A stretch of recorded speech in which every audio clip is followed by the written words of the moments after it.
warbixin kooban ka bixiyo safarkii rasmiga ahaa uu Jamhuuriyadda Federaalka Soomaaliya ku yimid madaxweynaha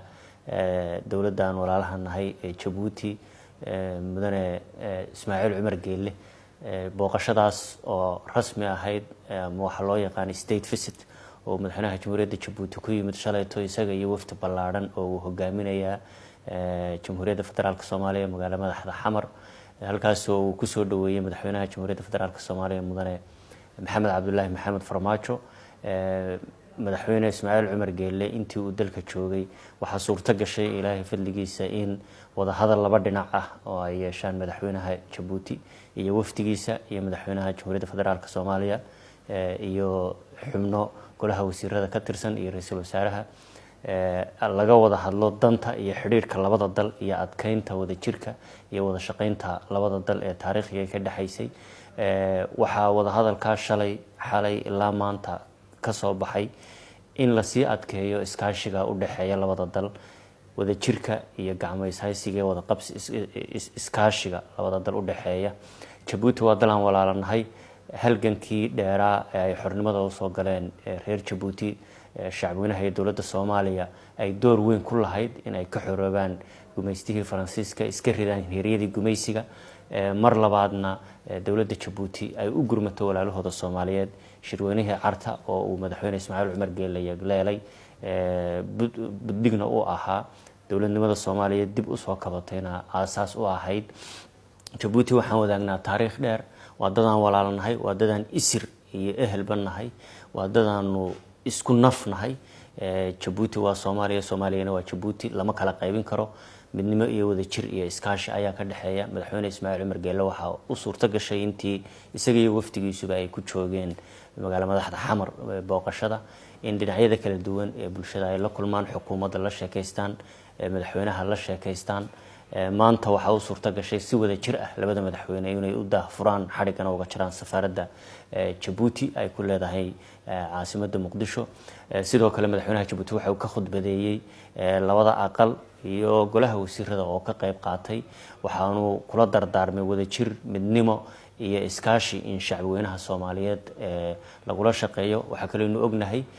dawladda Djibouti in ciidamadeena walaalaha ay nahay hiil walaal ay kaalin wax ku ool ah ka qaataan la dagaalanka nabadiidka iyo argagixisada diyaarna u yihiin mar walba in naf iyo noolba aynu wadaagno la wada halganno ka soo wada horjeedsano la dagaalano nabadiidka iyo argagixisada nabad iyo dawladnimo hana qaata dalka Soomaaliya oo ka taabagalo geeska Afrikana nabadgelyo iyo xasilooni wada jir ah ay ka taabagasho taasi waa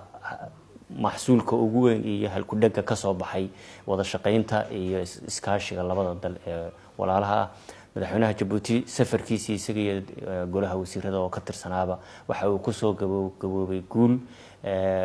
gacmahaanu isaysanaa midnimo naga dhaxaysa wada jir baa naga dhaxaysa walaaltinimo naga dhaxaysa waana mid sii adkaanaysa oo aan marnaba la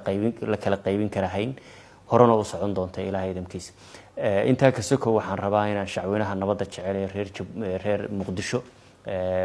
aan u hambaliyeeyo soo dhaweyntii kal iyo laabtaba ahayd ay soo dhaweeyeen madaxweynaha Djibouti iyo wafdigiisa dariiqyada ugu soo baxeen waxa kale oo ka raali gelinayaa kala xidhnaanshihi magaaladu kala xidhnayd shalay ilaa maanta oo ujeedadeedu ahayd in wafdiga reer Djibouti madaxweynaha Djibouti aynu nabadgelyo ku soo dhaweyno ay nagula joogaan nabadgelyana ku anbabaxaan wixii culays ahaa ee ka yimid intii wafdigu joogayna waan ka raali gelinayaa ujeedaduna waxay ahayd inaynu amniga sii adkayno waxayna ina siinaysaa 10 aan ka baranayno sidee baynu amniga u adkaynaa nabadgelyada u xoojinaa iyadoo wufuudda inoo imanaysa iyo dhaqdhaqaaqa magaalada iyo dawladnimada hanaqaadkeeduba aynu ka shaqeynayno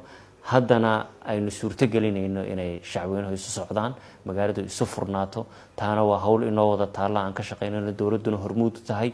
wax badanna ka qabsoomeen wax badanna ka qabsoomi doonaan Ilaahay idamkiisa in maanta safaaradda Djibouti la daahfuro waxa ay tusaysaa nabadgelyada magaalada Xamar inay sii hana qaadayso sii ballaanayso dawladnimada Soomaaliyeed hana qaadayso kalsoonidii dawladnimada Soomaaliyeed iyo shacabweynaha Soomaaliyeed lagu qabay ay laban laabmaysay mar walba hore u sii soconayso waan u hambalyeynaya dhammaan shacwinaha Soomaaliyeed guud ahaan iyo shacwinaha reer Muqdisho sidii ay u soo dhaweeyeen waftiga reer Jabuuti kal iyo laabtaba ahayd.